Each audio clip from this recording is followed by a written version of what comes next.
Hello, Absurdians. It's your wonderful host, Mel. I'm here to let you know that we will not be releasing a new episode this week. I know. It's sad. I get it. It's okay. You can message Rod your disdain, but really it is my fault because I'm quite ill. So I'm going to be staying home to get some much needed rest. But don't worry. Next week we'll be back to our regular schedule and we'll be bringing you our weekly episodes. No problem. In the meantime, though, we are putting out an older episode that you can listen to.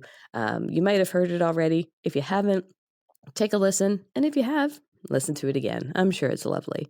But yes, so apologies for the little bit of a lack of regular schedule lately, but we will be back to normal next week. Thank you. The following podcast contains mature subject matter, adult themes, and may also contain profanity. You have been warned.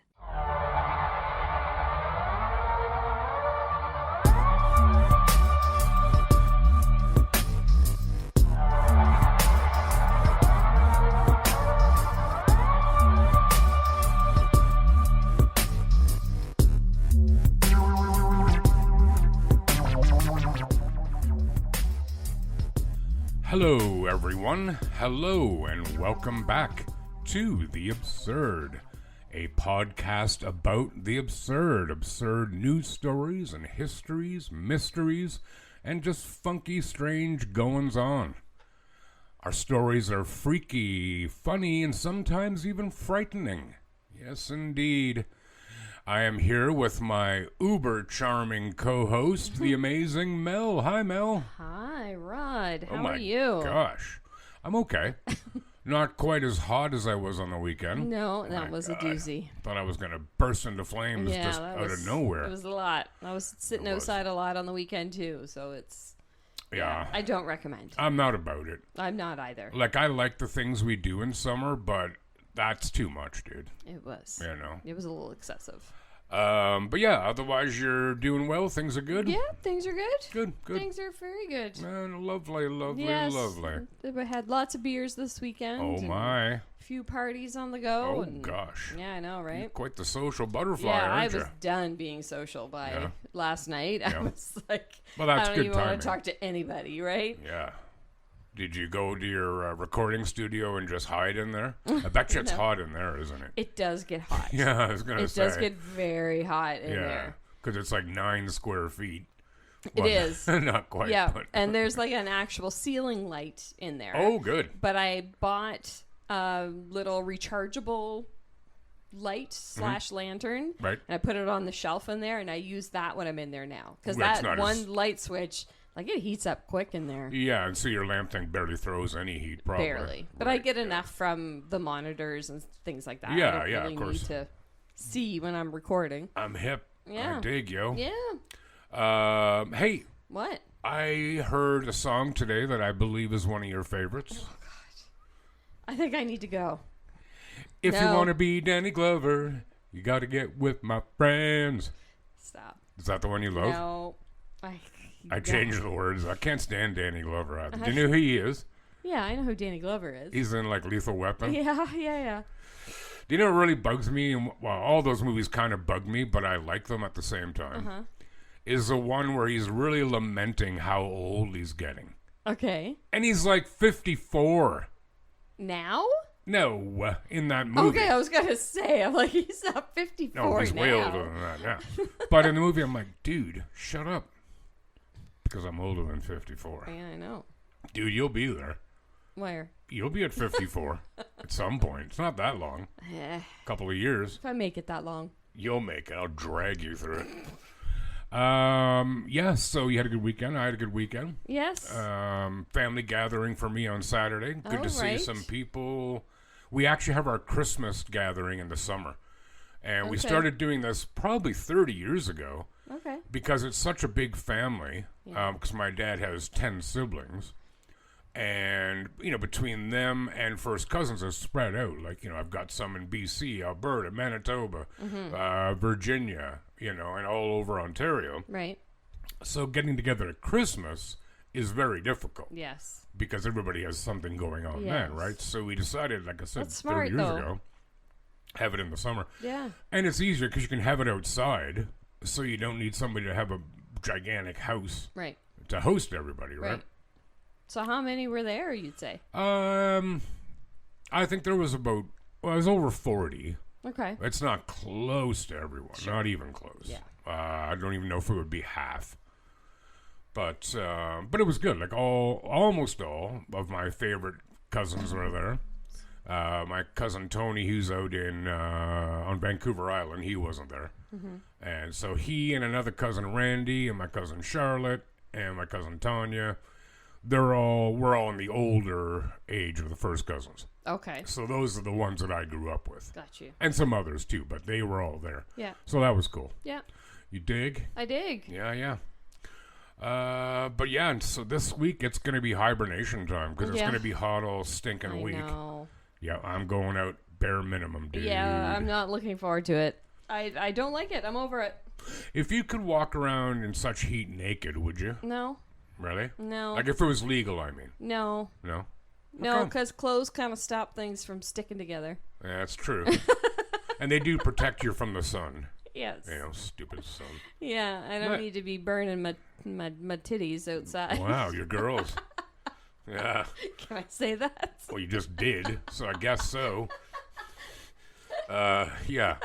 No, it would. I wouldn't be really bothered by it. Like, What?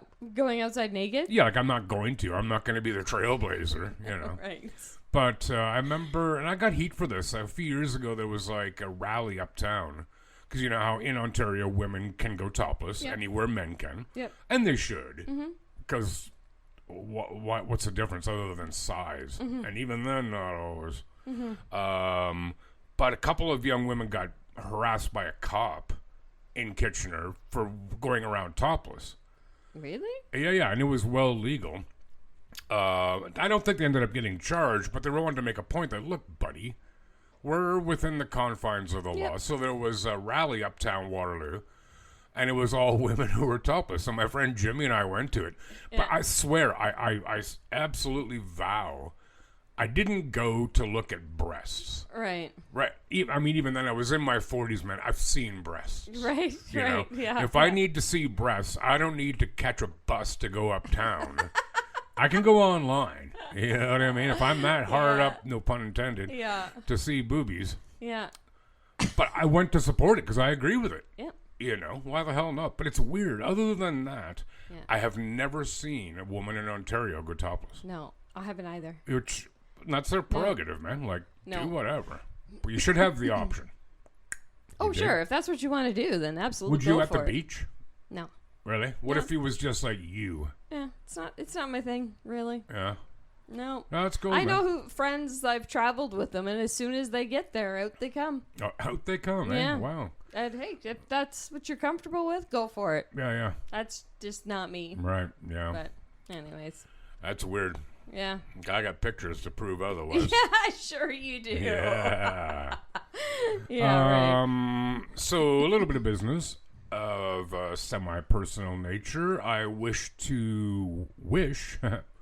a belated happy birthday to my niece-in-law. Is that a thing, niece-in-law? Yeah, sure it is. We'll go with that. Yeah, because she's married to my nephew. Right. To my niece-in-law, Kendra. Nice. It was her birthday on Saturday. Well, happy birthday. Happy birthday. I don't know how old she is. Probably like 30. Okay. 29 or 30. Yeah. 31. Somewhere between 29 and 31. Yeah, okay, we got it. Yeah, so happy birthday, Kendra.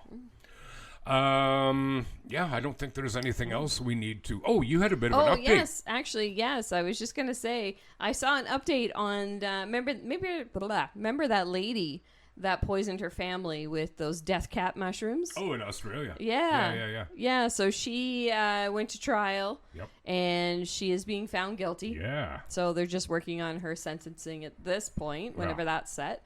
But she's looking at life. As she should, she man. should. She killed people. Yeah, she did. Yeah. Well, she's claiming she didn't. Well, she didn't mean to. Right? Because remember, people she had died. said she was already cultivating her own mushrooms, and she was saying they got mixed together or whatever. Yeah. They still came into your house. You still bought death cap mushrooms. Like, I people did die. Yes. Yeah. Yeah. I mean, wouldn't you think that if you had that kind of dangerous mushroom around, Yeah. you would be beyond diligent? Yes. Like, I wouldn't even handle them and then immediately handle something else. That would be like under lock and key somewhere, right? Right. Like, not even close to anything. And why would you have them in the first place? But this is just it. Right. She got them. You don't just get them to have them on hand. Well, no. Like, I've got a plant on my balcony, which is doing quite well. Yes. And its seeds contain a very powerful neurotoxin. I'm not growing it for the neurotoxin. I'm growing it because it's a big, beautiful plant with big, beautiful leaves. Yeah. You know? But, I'm not going to go out there and rub the seeds and then come in and make myself a peanut butter and jelly sandwich. You know what I mean? Like, I'm not... Right. Yeah, man, no. So, good for her. Yeah. Good for her being locked up. So I'll keep an eye on that one and see if she gets life. Yeah, or what she gets. Or what she gets. Yeah. So, you got a story for us there? do. Melba. Melba? Like Melba toast? Yeah, you're toast, Melba. Yeah, sure. Nah. Hey, have you heard of Edward Gein or Ed Gein? I certainly have. I have read about him a lot. Yeah, his story is really interesting. So Yeah, he's I'm just like going to talk about him. He's like, how do you put it? Like, he's one of the most significant true crime cases. Yes. Like groundbreaking, no pun intended. Yes. But yeah, lay it on us. I'm all ears for this one. All right. Ed Gein survived by his older brother Henry, his father George, and his mother Augusta. They lived on a farm a few miles outside Plainfield, Wisconsin. George was an alcoholic, and Augusta was a demanding and overbearing woman. Sure was. She loathed George, but due to her deep religious beliefs, divorce wasn't an option. Augusta had run a small grocery store until she purchased a farm. She picked it because it was secluded and she wanted to keep outsiders from influencing her sons. The boys left the farm only for school, and Augusta blocked their attempts to have friends. Oh, that's awesome. Yeah, wouldn't it be great? Good. What could go wrong? What could go wrong? What did go wrong? Well, we're see. going to get there. As far back as Ed could remember, Augusta either delegated farm work for the boys or made them read the gospel. She labored to teach them about sin, especially the evils of sex and women. Oof, wow. Those evil You women. should learn about them. Stay away. Bloody harlots. Yeah, so he kind of went the reverse on that one, didn't he? Kind of did. Ed was small and appeared to carry many of the traits of a woman. He often randomly laughed as if at his own jokes, which resulted in bullying. In 1940, when Ed was 34, George died as a result of his alcoholism. 4 years later, Henry died while fighting a fire. Ed was now responsible for the welfare of his domineering mother, tending to her until her death in 1945. Ed, now alone, sealed off from all but one room of the kitchen of the farmhouse. He no longer worked the farm after the government began paying him under the Soil Conservation Program. Local handyman jobs subsidized his income. Ed stayed to himself, spending hours obsessed with sexual fantasy and reading about female anatomy. Human experiments performed in Nazi camps also fascinated him. No issues there. No. As his mental images of sex and dismemberment merged, Ed reached gratification. He told Gus, his other loner and longtime friend, about experiments he wanted to perform, but he needed bodies. So together they began robbing graves, including that of Ed's mother. Over 10 years, experiments with the corpses, 10 years, man, became more gruesome and bizarre, including necrophilia and cannibalism. Ed then returned the corpses to their graves, except for parts he kept as trophies. His obsession centered on his overpowering desire to turn himself into a woman. He constructed items from women's skin that he could drape on himself, such as female masks and breasts. He even made a body-sized female-like jumpsuit. Grave robbing Grave robbing was his only source of bodies until Ed decided that perfecting his sex change required fresher corpses. On August the 8th, 1954, Ed killed tavern owner Mary Hogan. Police couldn't solve her disappearance, but evidence at the tavern indicated foul play. Gus wasn't involved in this murder, having been institutionalized beforehand. On November 16th, 1957, Ed entered Bernice Warden's hardware store, a place where he had been hundreds of times. So Bernice had no reason to fear him, even when he removed a .22 rifle from the display rack. After putting his own bullet into the rifle, Ed shot Bernice, placed her body in the store trunk, returned to get the cash register. Store trunk? Sorry, I said that wrong. Placed her body into the store truck, returned to get the cash register, and drove to his home.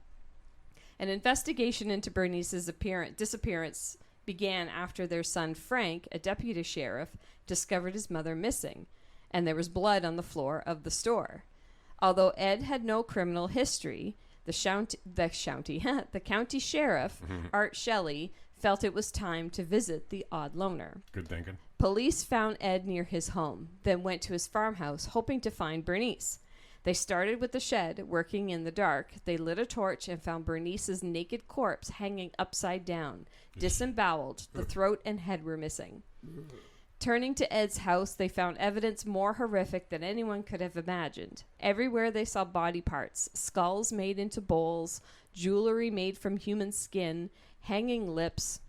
When I read that, I'm like, hanging lips? Like lips just hanging from the ceiling on string? Yeah. Ugh. Chairs upholstered with human skin, facial skin that resembled masks, and a box of vulvas, including his mother's, painted silver. Come on. The body parts, it was later determined, came from 15 women. Some were never identified. Warden's mother's heart was found in a pan on the stove. Jesus. Ed was committed to Waupun State Mental Hospital for the rest of his life. It was revealed that he killed older women because of his love-hate feeling for his mother. He died of cancer in 1978, and his remains are buried in the family plot in Plainfield. Ed Gein's crimes as a serial killer inspired the films Psycho, Texas Chainsaw Massacre, and The Silence of the Lambs. Yes, indeed. So there you go. There was so much there to unpack. It was hard to put it all into one little package. But well, and it's weird. Like people certainly saw him as a very strange person, but not dangerous. Like people actually left their kids with him to watch. Really? Yeah, and he was perfectly fine. He never did anything untoward with the children. There was no issue. Like I'm not saying he ran a daycare or anything. Right. But.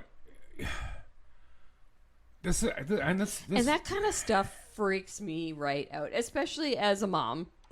And you leave your kids with people, with friends or whoever, right? And it's like, you never really know. Like you think of stories like that where, if people are comfortable leaving their children and then they come to find that out, like.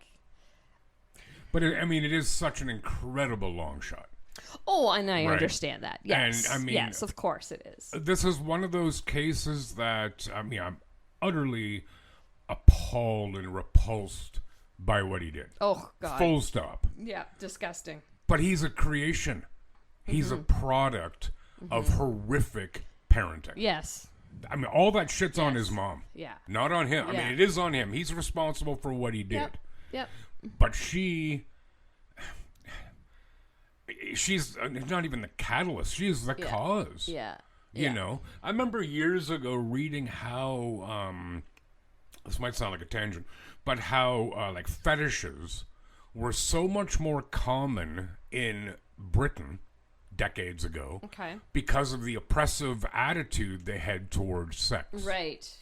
It's when you try to demonize something and hide it. Yes. Now you're making it taboo. Yeah. Which is really... It's like a button where you're not allowed to push it. Right. And you're always told, don't you touch that. You want to touch it. Because it's a biological imperative. Yeah. Like we are sexual creatures. Yeah. I don't give a damn what you believe. Nowhere in the Bible does it say you should never have sex. In fact, it says, go forth and multiply for Christ's sakes, which is the exact opposite. Yeah. So this woman instilling in him that sex is wrong and women are evil, you're a bloody woman. Well, we can be. Well, anybody can be. Yeah. She clearly was. So maybe I was a little bit of, I don't know. Backfired. Self-identification. But, no, I remember reading a whole book about him. And it was, utterly Did he disturbing. kill his mother? I didn't say in what I was reading, and as I was curious if I don't how think his mother so. died. I don't. That's a good question. Yeah. I don't think so. So I took a quick look, and he did not kill his mother. Okay. She died of a stroke in 1945. Gotcha. Okay, but he dug her up. But he dug her up and Necrophilia. took her vulva. It's so okay, but here's a thought exercise for you. Okay. Like it's beyond repulsive to me, right? Yeah. Necrophilia. Yeah. Yeah. Is it worse than like rape? Well, that's a yeah. No, yeah. but you're actually not hurting it. I'm not defending it for 1 second. No. Not I for know you're 1 not. second. Like it's signs of some massive mental illnesses going on, right? Yeah. But you're actually not hurting anyone. I'm not saying it therefore should be legal. Right. I know what you're saying. Your though. ass should be in a 6-point restraint if there is such a thing. Yeah. With electrodes going into your head. Yes. But you know what I mean? Yeah, I know what you mean.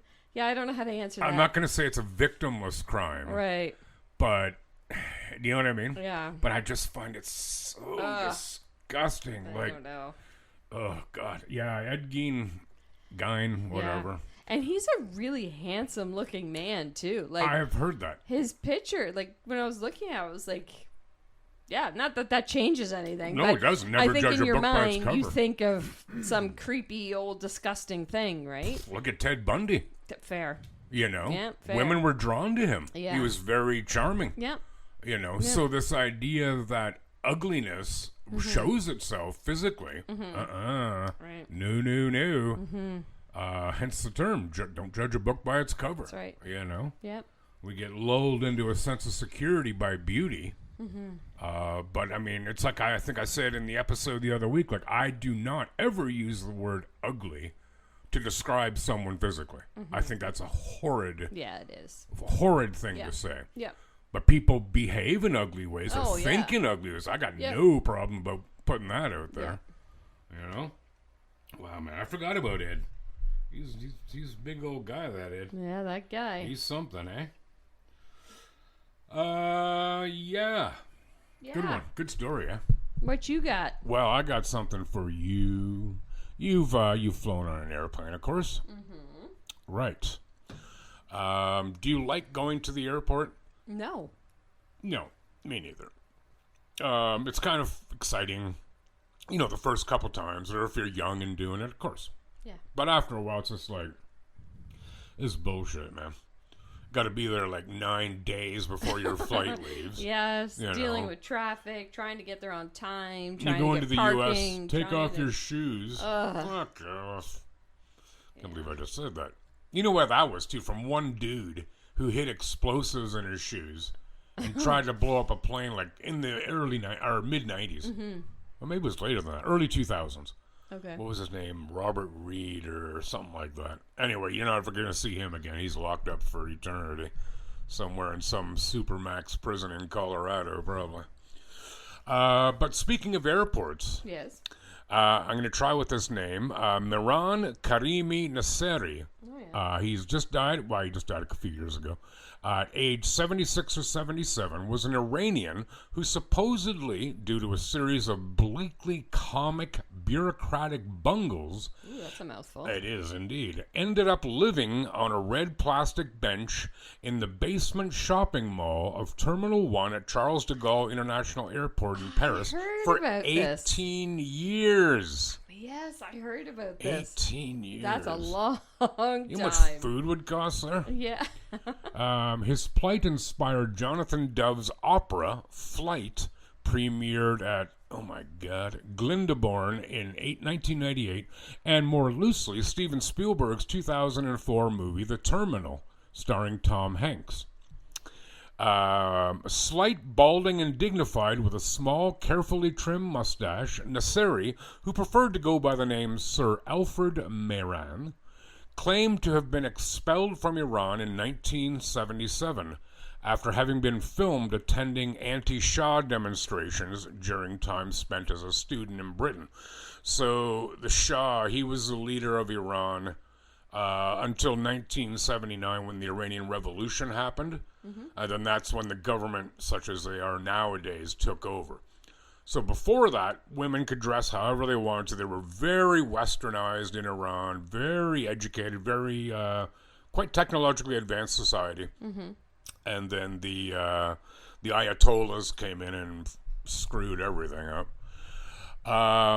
So he was obviously but lots of people were against the Shah. He was a dick. He was like Hussein. Right. He is a dick. I would just argue less of a dick than what they have now. Right. All right. So he said he had been refused entry to both Britain and France after papers confirming his refugee status and identity were lost, stolen, or possibly returned to the authorities in what he called a moment of folly. It was at this point in 1988 that he first settled on his bench in his Muzak-drenched, neon-lit airport shopping mall. A French lawyer took on his case and fought a 10-year legal battle to win him French identity documents and the right to travel. But Nasseri refused to sign the documents and insisted on staying put. As his narrative changed from day to day depending on his audience, it was difficult to know what to believe in Nasseri's story. A ghost-written autobiography, The Terminal Man, credited to Sir Alfred Mehran and Andrew Duncan, was published in 2004. That'd be an interesting book to read. He claimed to have been rejected by his family and to have no contact with them. But Paul Berkzeller, who spent a year with Nasseri and wrote the mockumentary Here to Where in 2001, based on his plight, managed to track down family members and, as he explained in an article in The Guardian, established something approaching the truth.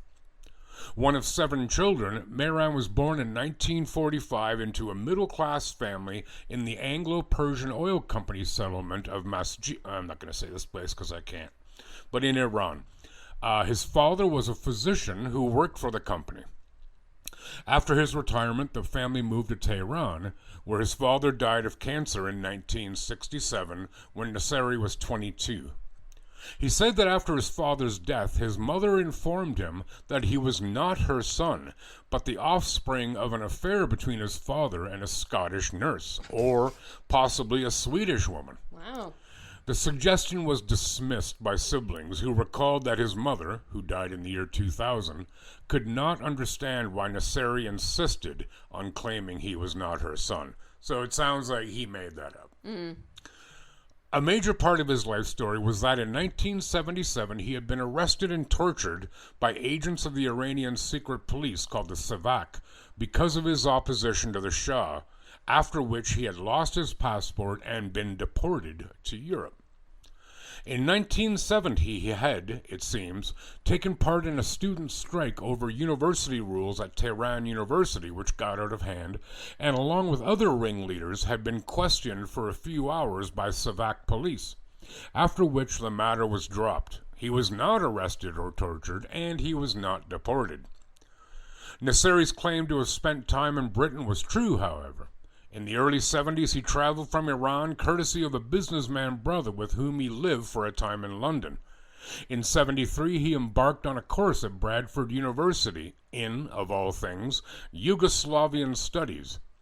But he failed to complete the course, either because his money had run out or, according to fellow students who wondered what an Iranian was doing in England, studying Serbo-Croat, because he failed the exams. Nasseri left England to travel Europe, and after a while his letters home dried up. Family members asked Iran's foreign ministry for help in finding him, but to no avail.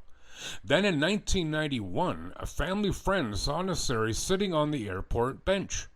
When he tried to greet him, however, Nasseri refused to recognize him and subsequently rejected family members and other friends who attempted to make contact.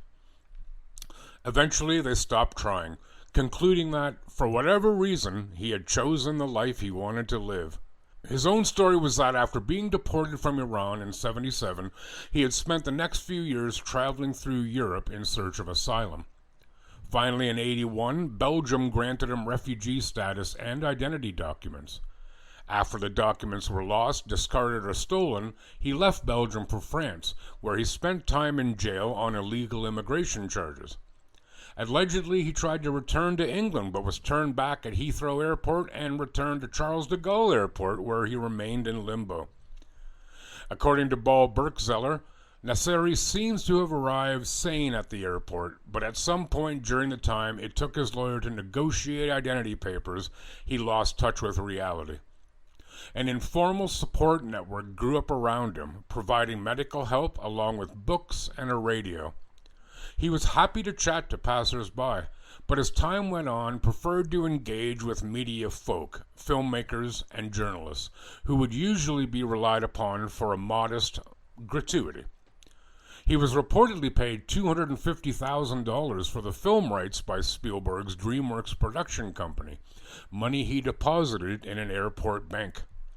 Throughout his time at the airport, where he was to be found surrounded by cartons, newspapers, and plastic bags, Nasseri kept himself meticulously groomed, used an airport bathroom. To begin with, he relied on a Burger King outlet for his meals, but was delighted when the franchise was taken over by McDonald's, because I prefer McDonald's French fries. He always left a tip. Nasseri, whose story also provided the inspiration for the 1993 French film Tombé du Ciel, Lost in Transit, would tell people that he was waiting for a green card so that he could go to America, and for a British passport so that he could go to England. He tended to forget to mention that both the French and Belgians had offered him citizenship, which he could not take up because of his refusal to admit he was Iranian, or to sign his name as anything other than Sir Alfred Mayne. In 2006, Nasseri was taken to hospital for an operation, after which he was looked after by the French Red Cross in an airport hotel, living for time in a reception center and then in a Paris shelter. In 2006, Nasseri was taken to hospital for an operation, after which he was looked after by the French Red Cross in an airport hotel, living for a time in a reception center and then in a Paris shelter. In September, however, he returned to the airport, taking up residence in Terminal 2F. I realize I am famous, Nasseri told the New York Times in 2003. I wasn't interesting until I came here. Nasseri then died in November of 2022 at Charles de Gaulle Airport. Weird, eh? It is a little bit weird. Especially he got all that money, too, from, movie rights and stuff, and didn't do anything with it. Just stayed in the airport and ate McDonald's. And Burger King. Burger King and then McDonald's. Yeah. But it's made me think of something. Like, obviously, he had some mental health issues. Yeah. Right, as I said, like, he was saying when he got there, but my Christ, I almost go insane after being in the airport for, like, 3 hours. Oh, I know, right? Yeah. Much less years? Ugh. No. Yeah. But, maybe I was reading something and people were like, why are there so many more people with mental illnesses now? Than there used to be. There isn't. The difference is successive governments have stripped away all the mental health treatments. Like places that you can check into or where you could be put into. Right. Now you're just back on the street in 24, if you're lucky, 30 days. Like, and you gotta go to psych ward at Grand River. Yeah. After that, you're out. Yeah. Well, that, like, you're probably not cured. No. No. And a lot of people with mental illnesses, when they take their meds, they feel better. They're like, I don't need these meds anymore. Right. And they go off them. Uh-huh. You know? Exactly. So it's not people aren't more mentally ill than they used to be. There's no more of them. It's just that they're not being dealt with. Right. Whereas they once were in my lifetime, in your lifetime. And I think it's also many years ago, mental illness wasn't as simple as, it was more extreme cases. How do you mean?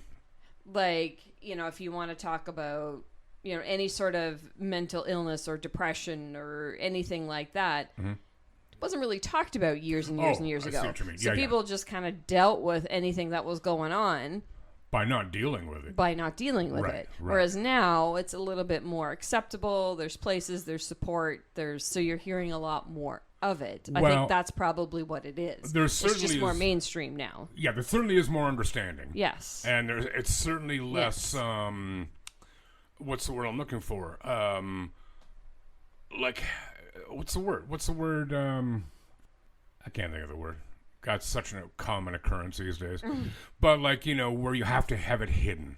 Right. We're more afraid, we're less afraid to talk about it now. Yeah. Because we realize it is quite common. Yeah. Almost certainly at some point in your life, everybody will have some bout of mental illness. Yep. I don't mean like bipolarism. Those are are depression, anxiety. Right. It's just... Right. Stress is a mental illness. Yeah. It's just part of it being a human. Illness, right. Yeah. But the problem is now, while we're doing all that, the governments have cut the funding. Yeah. To make tax breaks for the wealthy. That's what it is, man. Yeah. While the rest of us sit here in an ever worsening shithole, while we fund the great wealthy. Yeah. So it is sad. It's sad that this guy was stuck at an airport. Yeah. I mean, some of it was by his own choosing, sure. but. Anyway, that's weird, eh? 18 years. Yeah, never having your own stuff. Yeah. Right? Using an airport bathroom. Yeah. Well, it would have been clean. They cleaned them on the reg. But it's never not clean like home. like your own. No, that's right. Unless you've been to somewhere that gives you bumpy. We won't say that, though, will we? Yeah, because we're probably going there again. Yeah, I know. Yeah, we will. That's why sure. I stopped myself. Yeah. Yeah, dude. So that's it. Wow. You got something for us now? I got something else. All right. I don't remember what it's about. You told me, but I don't remember what it's about. Yeah, me neither. Give me a minute. You better. Man. Josephine Myrtle Corbin I like that was name. born with a rare birth defect called polymelia, meaning born with extra limbs. Oh. In her case, she had 4 legs. Oh, my gosh. 2 normal ones and 2 smaller ones that grew from her hips. Whoa. So just think of your normal legs, and then you had 2 smaller ones in the middle. They're side by side? Yeah, they're there's pictures of her sitting in a chair, and you just see 4 legs just sitting at the chair. So she's not like a crab. Okay. Well, I don't know. No. Because that would be freaky, dude. If somebody was running down the hall kind of like a centaur or something, Yes. Yikes. I mean, that's what I would do if I had 4 legs. Damn straight. That sounds amazing. Be like, we could remove them, Rod. I'm like, are you high? Yeah. I'm keeping these Look things. at these things. Hell yeah. You haven't spent a lot on pants. But anyway, Yeah. okay. Can I go now? Yes, please. Sorry, Josephine. She also had 2 sets of reproductive organs. Really? And 2 pelvises. Whoa. Because of this rare occurrence, she probably one of the only few in history considered wonders. Josephine Myrtle Corbin came into the world in 1868 as a remarkable medical rarity. The unusual phenomenon occurred due to her body axis splitting during development, resulting in 2 separate pelvises side by side. Remarkably, her smaller inner legs were paired to one of her outer legs. Myrtle could move her inner legs, but they were too weak to walk on. Right, okay. Born in Tennessee to her parents William and Nancy, Myrtle's arrival brought both wonder and concern. Her father was 25-year-old William, and her mother was 34 years old. Nice little gap there. You don't really hear of that, in the 1860s. I don't know, I wasn't there. They welcomed Myrtle into their lives. Medical professionals noted that if Myrtle had been delivered breech, with her bottom first, it could have been potentially fatal for both her and the mother. Yeah. Thankfully, in the early days were promising, and she displayed signs of strength, weighing 10 pounds just 3 weeks after birth. Myrtle's family were going through financial hardships. What else do you do in that point in time? You join the circus. Oh, right. At the age of 5 weeks, Oh, people had the opportunity to visit William Corbin and marvel at his 4-legged daughter for a small fee. At 5 weeks. oh my. As the years passed, Myrtle grew up accustomed to the constant stares and astonishment from those who encountered her rare condition. Poor kid. Her inner legs were never fully developed. Her right foot was clubbed. I had club feet when I was born. Did you? Yes, I did. And I had to wear these. They broke my ankles Yeah. to straighten them out. And I had casts on my feet as a baby, like Oh, God. newborn baby. I had casts on my feet. Yeah. And just naturally, your body wants to go back. Mm-hmm. And as a toddler, my mom had these shoes that I would have to wear, and they pointed my feet outward and had a bar in between Oh my God. to keep them going the opposite direction. But you weren't walking yet. I wasn't, well, as a toddler, I would have Oh, been. you said as a toddler. So yeah, I of would course. wear it at bedtime. Yeah. And Mom said it was great because it kept me in bed. Yeah, damn right. You should have one now. I need some for my own kids. Yeah. But Yeah. So, and my feet still, my one foot still turns in. Huh. I don't know if you've ever noticed that, but I've- my right foot turns in. Don't take this the wrong way, but I have never looked at your feet. Okay. But Till yeah. now. Until now, yeah. All right. Anywho, I feel sorry for this girl. yes. Yes, of course. Where was I? Oh, yes. So her right foot was clubbed and both the smaller legs had 3 toes on each Oh, foot. gosh. Over the following decade, William took Myrtle on a journey across the country where she participated in fairs, sideshows, and dime museums. By the time she turned 14, she had achieved success and managed to secure a lucrative contract, paying her an unusually high salary of $250 a week. Oh, God. So good I for went her. to like words conversion Yeah. site, Yeah. and that equals to just shy of $8,000. Shit. Yeah, I know. Today, 96,000 a year. yeah, right. Nothing wrong with that. Absolutely. Good on her. I'll grow some extra legs for that. Yeah, you probably wish your mom hadn't have fixed her feet. Yes. Yeah, I know, right?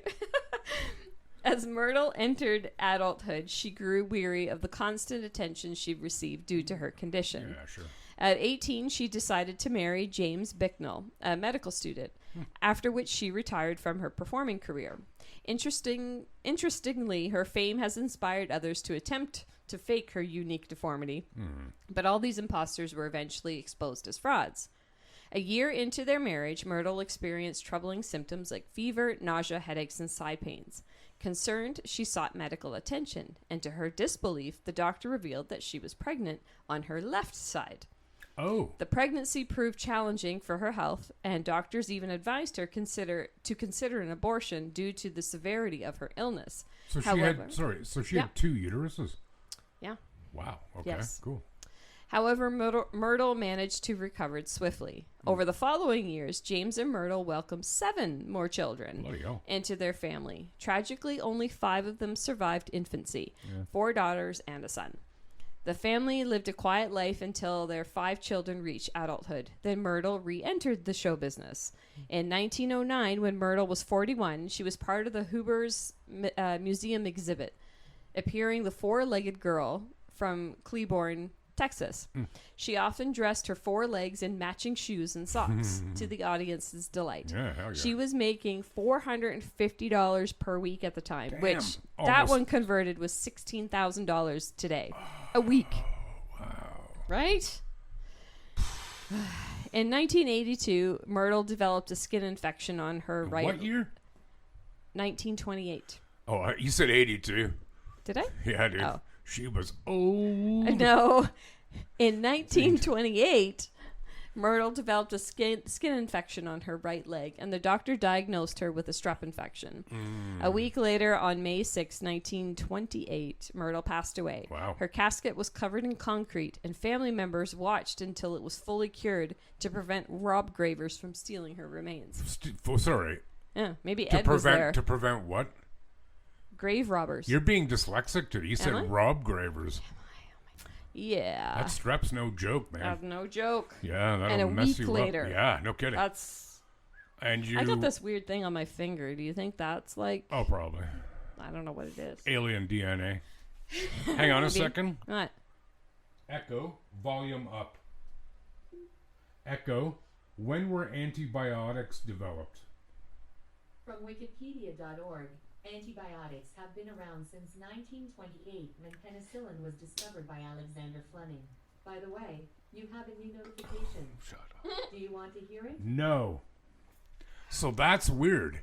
So Yeah, the year she penicillin came died. out the year she died, Yeah. and that's what you would use it on strep. Mm-hmm. Well, or some version of penicillin, Sure. I presume. Yeah. Weird, eh? Wow. She's pretty awesome, I gotta say. Yeah. Like, good on her, man. Yeah. Like, we might think, oh, that sucks that you have to go into the circus. Exploitive. We're all exploited, I dude. mean, especially as a kid. I don't really like that. No, but what But when we're- you're old enough to make that decision on your own and that's what you want to do and you're making 16 grand a week, Well, but I mean, her parents were poor. It was Her probably parents the are poor. difference between eating and not eating. no, fair enough. You know. Fair enough. But I Yeah, mean, it's yeah. the same now. We all work to make other people rich. Yeah. What the fuck is the difference? Yeah, fair enough. You know? So she had 2 uteruses. Yeah. I wonder if she could get pregnant in both of them at the same time, because she could have 2 different sets of twins. Yeah, I don't really know. I'm just doing the math Yeah. on this. Wow, good on. Well, she lived long for somebody with a deformality like that. Yeah. Too bad that she died of strep. Of all the things to take her out, right? A Well, skin yeah. infection. Yeah, man. There's really no natural causes per se. What do you got to take us home with? That's funny you say that. Take us home. All right. Hey, have you ever been in a traffic jam? Yeah. Would you say that overall you hate them? Yeah. We're going to talk a little bit here about the longest traffic jam in history. Okay. Give it to me. Yeah. So identifying the longest traffic jam in history is tricky because it depends on the factors considered. For example, according to Guinness World Records, the longest traffic jam ever reported occurred in 1990 on the east-west German border. That's when Germany was still 2 separate countries. And involved 18 million cars crawling to a halt. If we're talking about distance, a traffic jam that occurred in Uttar Pradesh, which is in India, could qualify as the longest ever. It reportedly stretched for 300 kilometers across several districts and kept motorists crawling at a snail's pace for almost 48 hours. But if we factor in time, there is no beating the 2010 China National Highway 110 traffic jam, which lasted for a whopping 12 days and even created a makeshift economy. Wow. Some people can't imagine spending more than a few hours stuck in traffic. Yeah, I've never been in that long. A few hours? Couple of hours, maybe. Yeah, a couple of hours for sure. Couple of hours. Yeah. But imagine being stranded on a motorway in the middle of nowhere for almost 2 weeks with no food or water or a way to turn your car around. There's another factor in there they haven't considered. Y'all going to the washroom? Yeah. You know? It all started on August 14th when a combination of construction work and heavy traffic created a bottleneck the likes of which China had never experienced.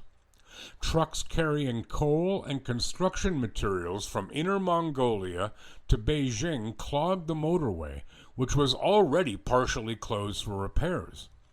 And add a spike in small vehicle traffic, and you have the ingredients of a logistical disaster. Before authorities realized what had happened and closed incoming traffic from other roads, hundreds of thousands of people were already stuck over a distance of 100 kilometers. Traffic volume on China National Highway 110 had grown 40% every year in the previous several years, and at the time of the incident, traffic volume was already 60% over the motorway's design capacity. The road construction reduced the road capacity by an extra 50%, and the greatly increased coal production in Inner Mongolia, coupled with a lack of railway capacity, meant that an unusually large number of trucks were already using the highway. At first, the traffic jam was a symphony of honks, yells, and screams from angry motorists. But as time passed and cars only moved by about 1 kilometer per day, everyone got used to the new reality. Yeah, I doubt that, only because they had no bloody choice. They were all stuck. Locals along the motorway quickly took advantage of the situation, setting up mobile stores that sold food, water, and cigarettes at astronomical prices. I thought of that when I read it. I'm like, oh yeah, what would that have been like when I was a smoker? I'd have been losing my mind. For example, at the time, a bottle of water sold for 1 yen, but at the site of the traffic jam, it cost 15. Authorities tried to relieve the traffic by allowing more trucks into Beijing, especially at night, but it still took 12 days to dissipate the worst traffic jam in the country's history. Jeepers. The China National Highway 110 traffic jam was so bad that it got its own Wikipedia page. So even though it isn't officially recognized as the world's longest traffic jam, most experts believe it is worthy of the title. That's insanity. No kidding. And what do you do for gas? You can't keep gas for that long. You don't, so you'd have to shut your car off. Yeah. Right? But what about like any medical emergencies? Yeah. I guarantee you there's people who died in that. Yeah. From like what if you had to take meds on the regular? I know. Like you're a diabetic. You wouldn't take, who the hell carries 2 weeks worth of meds with them when they go out? Nobody. Right? So, yeah, man. And like a lot of people here don't get it. Well, so if you've ever taken urban transportation course or transportation courses, they're awesome. They're fantastic. And you get a real understanding because people are like, well, why don't we just widen the road? And obviously sometimes you have to do that. Sure. But it's a given. It's understood in the field of transportation studies that if you want to make a road busier, you widen it. Because more people will go on it. They'll be like, oh, that road's brand new. It's got more lanes. Everybody uses it. Now all of a sudden it's overflowing again. Right. And roads are only built for certain speeds. Mm-hmm. Right? Because no roads aren't a straight line the whole way. Right. They have curves. Yep. Well, those curves are designed with a certain speed and a certain range of speed in mind. Right. And that for capacity as well. You know, you could, for whatever reason, you could have the 401 go that way. Mm-hmm. Where it gets that locked up. Probably not. But it is possible. You know? So just imagine being like in your car for I don't remember what time of the year it was. But I'm sure they left. Like, I'm sure people can walk to a different street and be taken home and, like, swap out. You wouldn't just sit there for 12 days. But this wasn't a street. This was like a massive highway, like 20-lane highway. So you might be out in the middle of God's country. Maybe. And people did leave their cars, which added to the whole problem because now they weren't moving. Right. Right? They're like, whatever, man. Like, where could you walk? How far could you walk in 12 days? A hell of a long way. Yeah. You know, you could walk across Ontario in 12 days. Yeah. Probably. Walk across Ontario? Ontario? No, probably I not. don't think so. But you could walk a long way in 12 days. Yeah. Figure walking 3 miles an hour for 36 miles a day. Well, that's what I was thinking. Like, if they needed... It's like 450 miles you could walk. Right. I was thinking if they needed medical supplies or whatever, you just go find it. Somebody stay with the car and go look what you're looking for. You're calling people. They're coming the opposite direction. But this is what did I say? What year did I say it was? 2010. Okay, so they would have had cell phones. Yeah.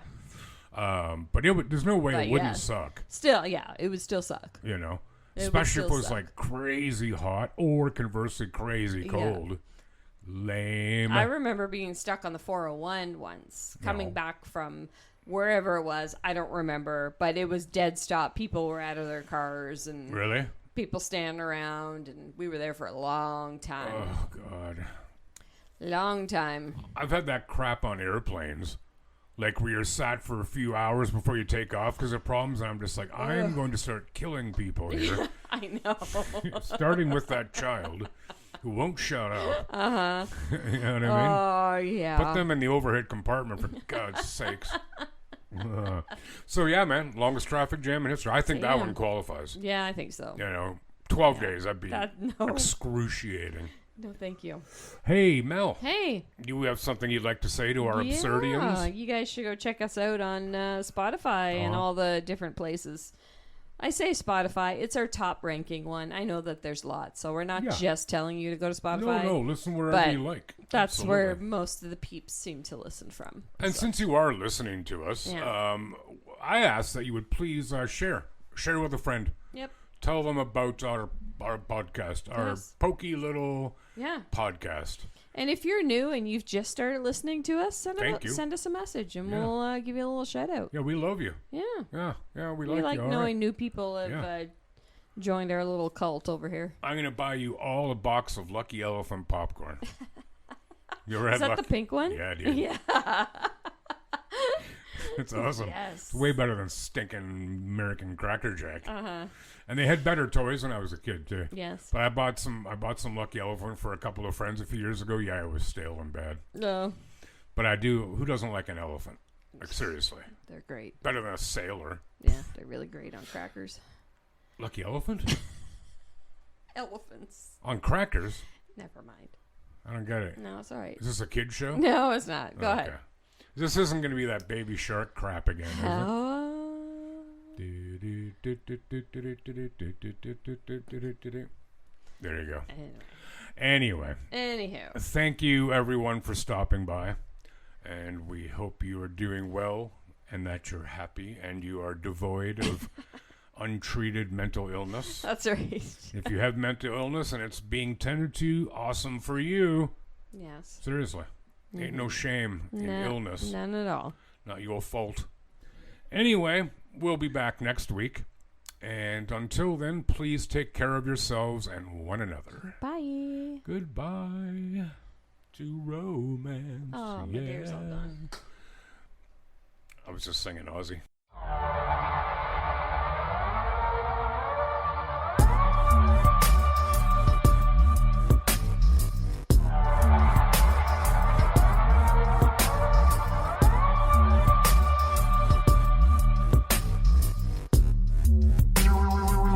The Absurd Podcast is written, produced, and recorded by Rod and Mel. Music by Audionautics.com.